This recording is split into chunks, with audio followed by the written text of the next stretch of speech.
What's up, everybody? David here with another video, and today I kind of want to talk about the mental aspect of cinematography, videography, serving clients, because over the years that I've been doing this, I realized that it's not even the technique or the camera, the shooting that will make you grow in the way that you want to grow or make you see the results that you want to see. It's the mental mindset and how you approach things and how you go about doing the task that you're doing. The mental aspect of business and entrepreneurship is more important than the actual service itself. I feel like with services, it's very step and repeat, and you're gonna be able to get that thing done each time as long as you're doing repetition and practice. But the mindset that you have is what's gonna carry you through those events and those long days and the times when you might not feel as motivated or energized to be doing whatever it is that you're doing, or you might not be doing the type of work that you want to do. In my case, this came in the form of me feeling a little bit of frustration and anxiety because I wasn't able to get some of the shots that I wanted at the events I was shooting at these weddings. The biggest lesson I've learned this wedding season is to make the content that the client needs and not necessarily the content that you want to make. Yes, you want to do a good job, but sometimes in our heads, me especially as a filmmaker, I want to make everything a movie and grandiose.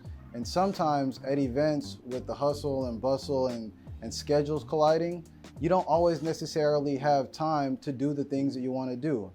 For example, when I shoot weddings and quinces specifically, I like to take the time to take the couple or the girl whose birthday it is and get some nice cinematic shots, turn it into a movie, have them do some romantic stuff, and really make it a beautiful, high quality product. This season, I haven't been able to do that as much because during the events, families will be there, they'll want their pictures, the couple will get busy, and there's not as much time as you would think. We might be booked for 6-8 hours, but in that 6 to 8 hours, if the sun goes down and they're busy trying to get and do things with family, you might not be able to get the shots that you want to get.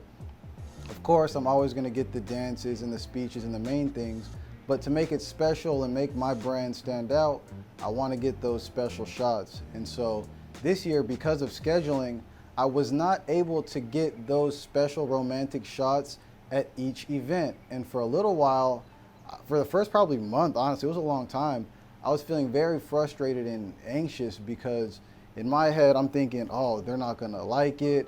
They're not gonna get the movie that they expected. And I'm just having all these negative thoughts. And on top of that, I had an incident earlier this year where an apprentice cost me a lot of money. Earlier this year, I had a big problem come up with an apprentice because they had a Windows computer, and when they plugged in their Windows stuff to my Mac stuff, it deleted like 3-4 weddings. So that caused a lot of anxiety earlier this year. And so now, after trying to grow from that, I'm trying to create steps and processes to where that won't happen. Then clients were asking, David, where's the videos? What's taking so long? And all this caused a lot of apprehension in me, and it made me really have to relook and change how I do these events moving forward. It's not like the clients were upset or they were unhappy with the service. I was mad at myself for not getting the shots. And so in my head, I'm like, David, why are you getting so mad? Why are you getting so frustrated at yourself? This is a great job. You're doing the events you wanted to. This is what you planned. When I took a step back and tried to realize why and reflect on why I was feeling this way, it's because I felt like I had a lack of power in the events that I was doing. In my head, I wanted control. I wanted to have them get these shots and get this and get that, rather than getting the footage that they wanted. In my head, I want to make my movie and make the couple look like this and like that. But in reality, the couple really probably didn't care about that. They were more interested in getting photos with their family and doing things with their family. They were more interested in other things. Because I was trying to make the events about me, I was getting really frustrated, and the whole event isn't about me, it's about them. I shouldn't be making this person's biggest day about my funky little video, you know? I was feeling like I failed or I didn't do my job. I was literally letting my own negative thoughts impede my own performance because I was getting so hung up on this small negative aspect that it kind of ruined a whole beautiful time. Like, it's a wedding, it's a great time, but because I wasn't able to get these shots, I just kind of had a bad attitude, and I feel like it definitely showed.